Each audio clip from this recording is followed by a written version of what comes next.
लखनऊ में प्रीति नाम की एक लड़की अपनी माँ किरण और छोटी बहन सुहानी के साथ रहती थी। प्रीति एक कंपनी में डाटा एंट्री की जॉब करती थी।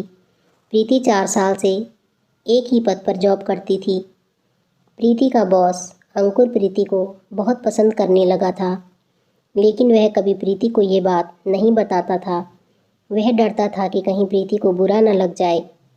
ऑफिस के सभी कर्मचारी अपने प्रमोशन के लिए मेहनत करते थे, इधर उधर से अपने बॉस से सिफारिश लगवाते थे, लेकिन प्रीति ने कभी ऐसा नहीं किया। प्रीति का बॉस अंकुर चाहता था कि प्रीति खुद आकर अपने प्रमोशन के लिए सिफारिश करे। एक दिन अंकुर अपने मैनेजर सुनील से कहता है, जाओ प्रीति को मेरे कैबिन में बुलाकर लाओ, कुछ काम है।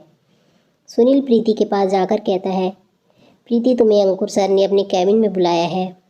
प्रीति अपना सारा काम छोड़कर अंकुर के कैबिन में चली जाती है। अंकुर प्रीति से कहता है, प्रीति तुम 4 साल से टाइपराइटर की तरह डेटा एंट्री का काम कर रही हो। मैं चाहता हूँ तुम इस कंपनी की HR मैनेजर बन जाओ।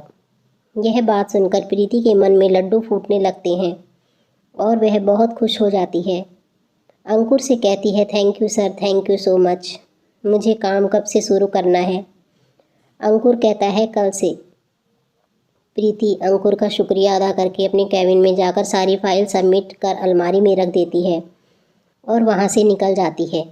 वह अपने प्रमोशन की खुशी में अपनी माँ और सुहानी का पसंदीदा खाना लेकर जाती है। वह ऑटो में बैठकर उस वक्त को याद करती है जब उसके पिता का देहांत हुआ था और वह सब एक निवाले के लिए मोहताज हो गए थे। प्रीति इतनी गहरी सोच में डूब जाती है कि उसे पता ही नहीं चलता घर कब आ गया। मैम आपका घर आ गया है, ऑटो वाला कहता है।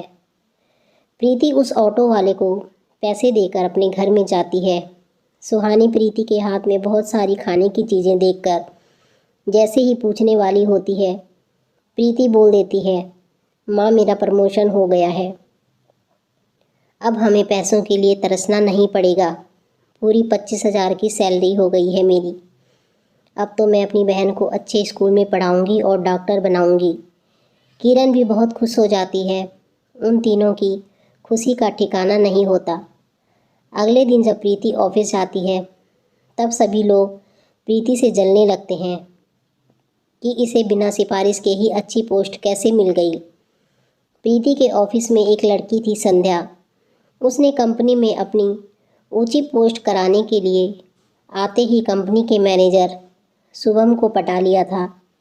प्रीति के प्रमोशन होने पर वह मन ही मन पछता रही थी कि काश मैं अंकुर सर को पटा लेती तो मैं ही आज इस पोस्ट पर होती। लेकिन प्रीति दिखती ही सीधी सादी है, लेकिन है बहुत चालू। संध्या प्रीति के पास जाती है और धीरे से उसके कान में कहती है, बेटा लंबा हाथ मारा है, तुमने तो कमाल ही कर दिया। प्रीति स्माइल करती है और अपने काम में लग जाती है। कुछ दिनों बाद अंकुर प्रीति को अपने साथ लंच पर बुलाया। प्रीति अंकुर के साथ लंच पर जाती है। अंकुर प्रीति से कहता है, प्रीति मैं तुम्हें बहुत प्यार करता हूँ, मैं तुमसे शादी करना चाहता हूँ। उस समय प्रीति अंकुर का प्रपोजल सुनकर चौंक जाती है। अंकुर कहता है, सोच लो प्रीति, सोच समझकर कल बता देना। फिर दोनों अपने अपने घर चले जाते हैं। प्रीति सोचती है, अगर मैंने अंकुर सर की बात नहीं मानी तो मुझे दूसरी नौकरी ढूंढनी पड़ेगी, और अगर अंकुर सर की बात मानी तो शादी के बंधन में बंधना पड़ेगा। प्रीति पूरी रात सोचती है कि वह करे तो करे क्या। अगले दिन प्रीति अंकुर के पास जाती है और कहती है, सर मैं आपसे शादी करने के लिए तैयार हूँ। अंकुर खुश हो जाता है और अच्छा सा मुहूर्त निकलवाकर प्रीति के साथ शादी कर लेता है। अंकुर और प्रीति की शादी होने पर संध्या को और गुस्सा आ जाता है। वह प्रीति के पास कान में जाकर कहती है, वह बेटा नौकरानी से, वाह बेटा नौकरानी से सीधा रानी बन गई। प्रीति ने फीकी सी स्माइल संध्या की तरफ दी। रात के समय अंकुर प्रीति से कहता है, मुझे जल्दी से एक प्यारी सी बेटी चाहिए, बिल्कुल तुम्हारे जैसी। ऐसा कहकर अंकुर प्रीति को जी भर के प्यार करता है। कई घंटे तक वो एक दूसरे से प्यार करते रहते हैं। अंकुर अपनी सारी हसरतें पहले ही दिन पूरी कर लेता है।